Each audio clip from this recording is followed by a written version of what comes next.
Bila Pakatan ambil alih, Pakatan Harapan ambil alih 2018, sebelum tamat 2018, dia jual, termasuklah jual hotel-hotel tabung haji. Dia tinggal 2 butir hotel. Hotel di Kelana Jaya sebutir, hotel di Sepang. Moving Peak, hak kita nak pergi Mekah, kita duduk situ. Kalau kapal terbang esok. Tinggal 2 ni je. Hak lain semua dia jual belakang. Dia ambil syarikat luar, suruh tengok semula akaun tabung haji tahun 2017. Yang sudah diluluskan oleh Jabatan Ketua Audit Negara. PricewaterhouseCoopers, mari bukan dia audit semula. Dia semok, bukan audit satu-satu sebagaimana Jabatan Ketua Audit Negara. Maka dia kata sebenarnya 2017 tu, tabung haji ni rugi 3.4 bilion. Audit negara lulus penyata kewangan tabung haji, untung 1.3 bilion. PwC mari kata rugi 3.4 bilion. Maka daripada situlah bermulanya macam-macam khenah yang dibuat di tabung haji. Kita duk perhati luar gelanggang masa tu sebab kita pembangkang. Apa yang dia buat? Maka nak suruh selamat akaun tabung haji ni, dia kata, bila habis bulan 12 tahun 2018, dia jual banyak aset tabung haji. Hak ni orang kata jual aset ni. Cuma orang kita bila bercakap, dia kena hati-hati. Jual tu aset mana? Jangan kata mata jual aset belaka. Sebab silap sikit orang boleh samai. Silap sikit orang boleh samai. Tambah pula, kita kata kepada body orang. Tapi kalau kita kata Pakatan Harapan tak ada masalah. Kita kata kodi EP, parti dia tak boleh sama. Tapi kata kau orang kena beringat. Setiap perkataan tu. Jadi kalau orang tanya betul tak berlaku penjualan aset tabung haji, memang betul. Jual aset tabung haji kepada siapa? Satu dijual kepada sebuah syarikat yang ditubuh di bawah Kementerian Kewangan. Syarikat SPV dia panggil. Special Purpose Vehicle. Syarikat bertujuan khas di bawah Kementerian Kewangan yang diperbadankan, nama dia Urus Harta Jemaah Sedia Berhad. Maka aset tabung haji termasuklah kalau kita dulu jadi kebanggaan kita. Kita pergi Kota Baru ada hotel tabung haji. Kita pergi Terengganu dekat airport ada hotel tabung haji. Kita pergi muktamar di Kuala Terengganu masih lagi ada hotel tabung haji. Bila Pakatan ambil alih, Pakatan Harapan ambil alih 2018, sebelum tamat 2018, dia jual, termasuklah jual hotel-hotel tabung haji. Dia tinggal 2 butir hotel. Hotel di Kelana Jaya sebutir, hotel di Sepang. Moving Peak, hak kita nak pergi Mekah, kita duduk situ. Kalau kapal terbang esok. Tinggal 2 ni je. Hak lain semua dia jual belakang. Maka bila dia jual, bertukar nama jadi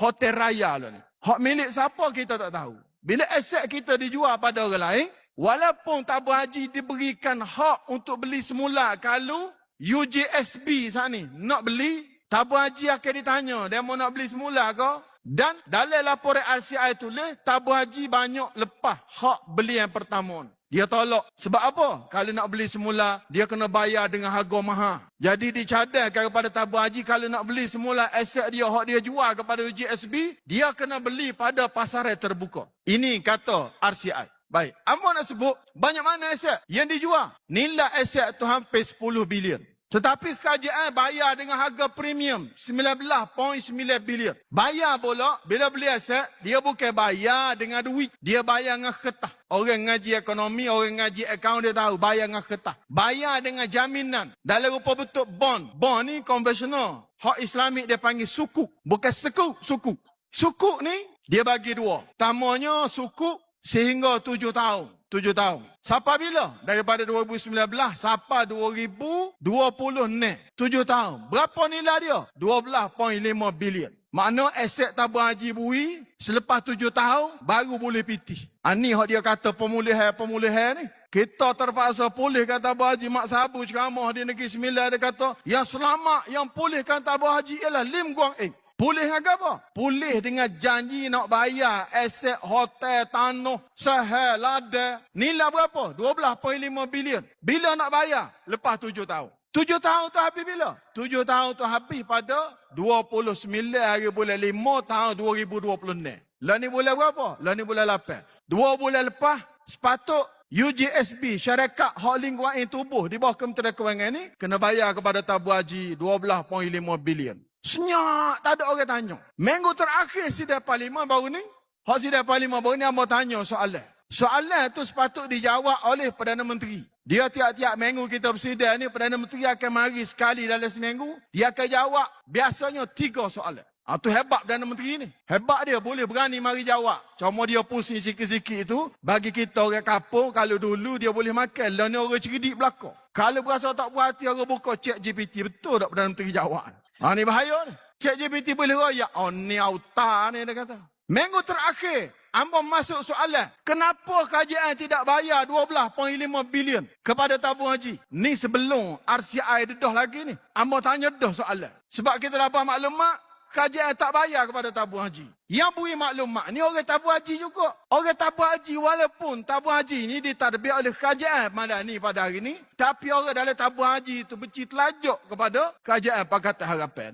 Dia bagi maklumat kita tak bayar 12.5 bilion. Amat masuk soalan. Apa kesan kalau Perdana Menteri kerajaan Madani ni tak bayar 12.5 bilion? Biasa setiap hari ni, dia mari jawab 3 soalan. Dia buat kita kalau ada soalan penting, kita pakak, orang lain jangan tanya.